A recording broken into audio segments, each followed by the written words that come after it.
Hello, my friend. This is Clyde. Darkness turns to light. I am fascinated at what happened at creation. Well, it was one thing that God created the heavens and the earth, but it seems like God took things in stride. The next thing we read was not what we would have expected. Now the earth was formless and empty. Darkness was over the surface of the deep, and the Spirit of the Lord was hovering over the waters.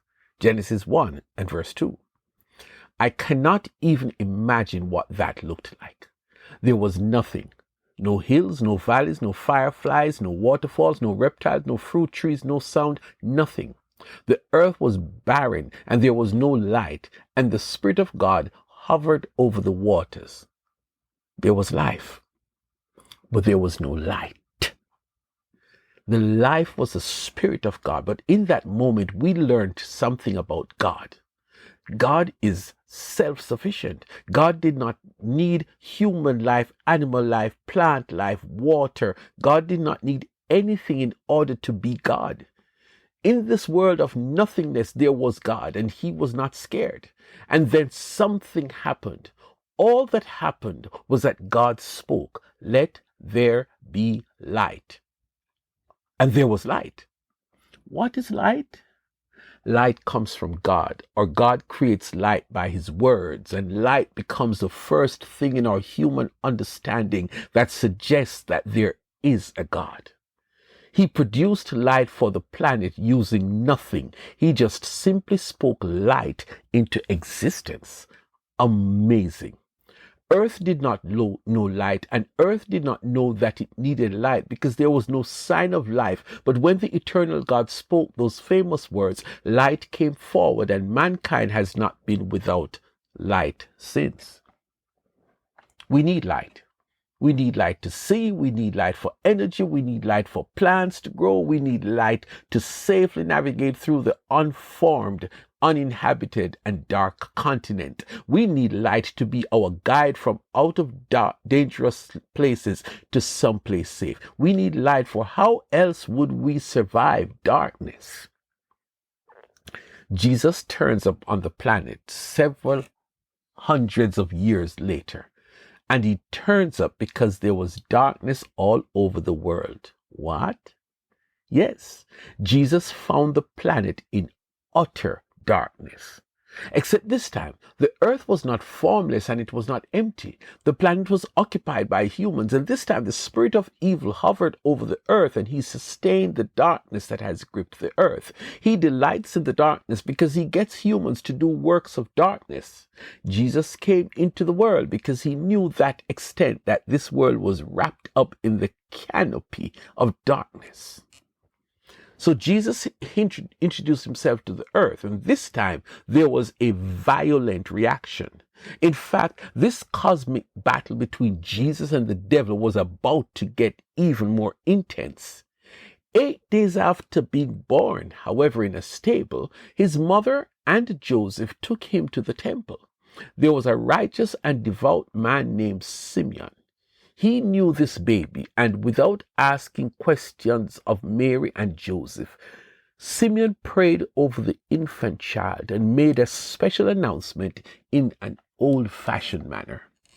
"Sovereign Lord, as you have promised, you may now dismiss your servant in peace, for my eyes have seen your salvation, which you have prepared in the sight of all nations, a light for revelation to the Gentiles, and the glory of your people Israel." Luke 2:29-32. Simeon referred to Jesus as the light for revelation to the Gentiles and the glory of your people Israel. That was a nice fancy term for the world, and Jesus himself spoke about himself as the light of the world. That is exactly who he is. He is the light of the world. I'm saying that back in Genesis, when the whole planet was covered in darkness, God spoke and said, "Let there be light." And the whole planet was filled with light. When Jesus came to earth, that was God who sent his son to bring light to the whole planet. He did not come to bring light to the Jews only, and he certainly didn't come to bring light only to Gentiles.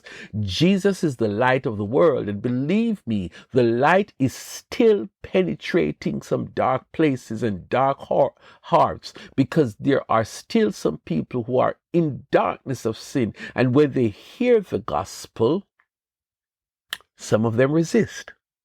Why? Jesus said some people love darkness rather than light because their deeds are evil. John 3 verse 19.